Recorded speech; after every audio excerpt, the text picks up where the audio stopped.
All right, we are live for another Quick Tip Tuesday, each and every Tuesday, 8 p.m.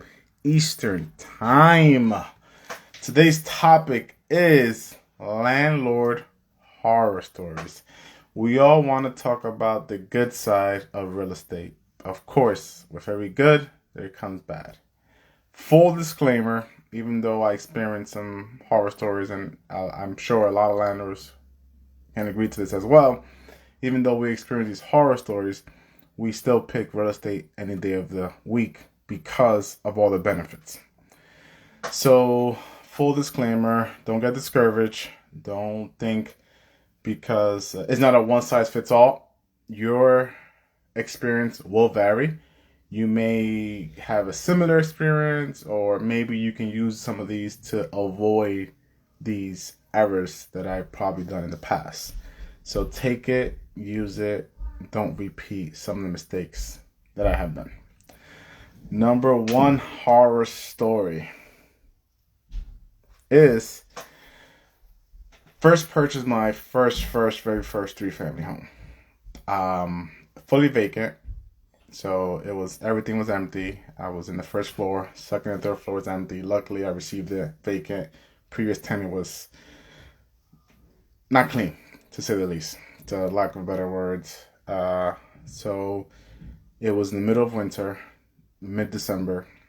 I thought it was a smart idea. I had heat on my first floor. The other floors were vacant. I'm like, I'm paying the electricity bill for these apartments. Let me take the heat down a little bit. I pretty much turn it off completely. Me and the missus go out to Walmart to go some grocery shopping. We just moved into a new apartment. Well, a new home in one of the apartments because we were house hacking. That's another Quick Tip Tuesday. We come back. She hears some water coming down. She brings to my attention. So I go to the room. We noticed there was a lot of water coming down. So I ran up the steps. Of course, this is my first home. So I was mid panicking.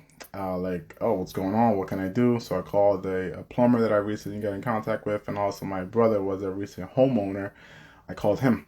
He gave me the good idea to find the main water line and turn it off completely.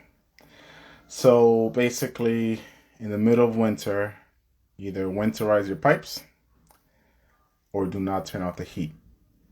If you don't have the new piping for the waters, water freezes and the pipes can burst. So that's what happened in this specific scenario. Lesson learned: don't be cheap.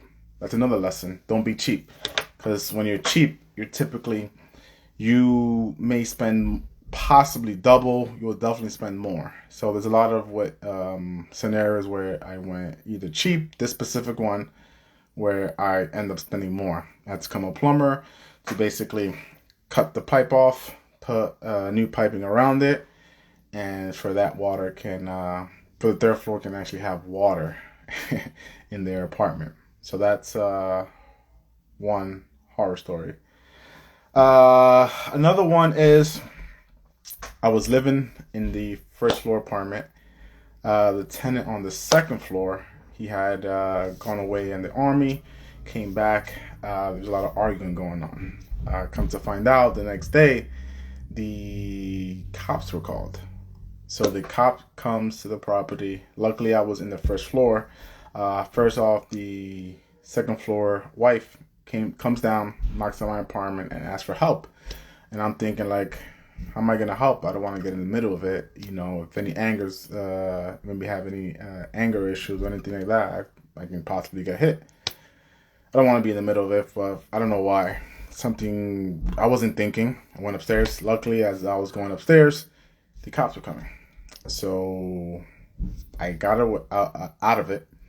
More and more cops came. Luckily, I was actually at the apartment. I was able to open the front door. They would have probably busted my door open for the actual building. They probably would have busted open to get in to help the other cops. Whole bunch of cops came. They're upstairs, and then I'm in the first floor, and I hear some fumbling going on, like people were like fighting. So I'm like, that does not sound good. Luckily, after some time, no shots or nothing was fired. They arrested him, and he left. They have kids. There's kids involved, so of course, uh, Child Protective Services came the next day. But at the end of the day, that they settled whatever was going on because they stayed together, and the kids stayed. The kids stayed as well. But it was a very uncomfortable situation because you're in the middle of it. You don't know what's going on upstairs. You see a few cops going upstairs, and then you hear some rumbling and some fighting. You get a little nervous, but that's fine. That's a short clip of that actual story. Mostly the short clips. I'm gonna have a full pack podcast with my co-host on the Real Estate Blueprint podcast, which is gonna come out soon. So these are some short clips. If you want some more details, definitely stay tuned for that podcast. The recent storm, another story, a recent storm. So I believe was it Ida? I believe the storm was called Ida. A lot of people in the Jersey area and surrounding areas were damaged. The houses were damaged with this specific storm. So a tenant sent me videos and pictures that there's water coming down from their ceiling and they don't know how to stop it. Of course, the tenant starts to panic, and then your emotion gets involved. Like, hey, I'm not in the area. I'm not going to actually drive over there. So nothing I can really do. Unfortunately, we just have to let it pass and we figure it out tomorrow. She was getting very nervous. I told her just keep putting buckets. There's nothing we really can do. So what the issue was, because of the heavy storm and the heavy winds, water was coming through the second floor apartment, the bedroom, and then it was coming down to theirs. Of course, nothing I could have done at the moment. I had to wait because of the storm. So of course, some expenses that I had to encounter because of the storm. So that was one scenario with landlords. Of course, have a good team. If you don't have a good team in place, I don't do the repairs myself. I have a plumber, I have a GC guy, I have an electrician. I have all those placed in the part, and especially a reliable one. Because if they're not reliable, they can say they go, but you're kind of like the middleman when it comes to the tenant and yourself. Of course, you want to be a good landlord and fix any issue that arise, of course. So definitely have a good team. Of course, when I had a good team, they took care of it. All the issues resolved. Another scenario, which is recently, so one of my 3 families, that one has some issues with clogging in the basement. So every so often, there's clogging in the basement. There's older piping underground that specific stuff gets stuck to the piping because it's deteriorating, and things get stuck, and then it gets clogged, and then it gets backed up, and then there's basically shit water in the basement. So I was getting tired of continuing to pay for temporary fixes. I recently got my plumber guy to do a long-term solution, basically replace that section of the piping where every time it gets stuck. He went over the weekend and took out the piping, and come to find out what was stuck, it was a huge dead rat. He sent me pictures and everything. Of course, I wasn't there, but when I went to the property to see, it was basically flooded with what I would call shit water, basically. People flushing toilet, going to the bathroom, and nothing can go outside the sewage because it keeps getting stuck and keeps getting backed up. So yeah, he sent me pictures and he resolved the issue, but there's still water in the basement, and that someone's taking care of actually right now to clean up. But that just the smell of it, and I don't really get involved with the fixes. I just want to see what's going on, and then I have someone else take care of it.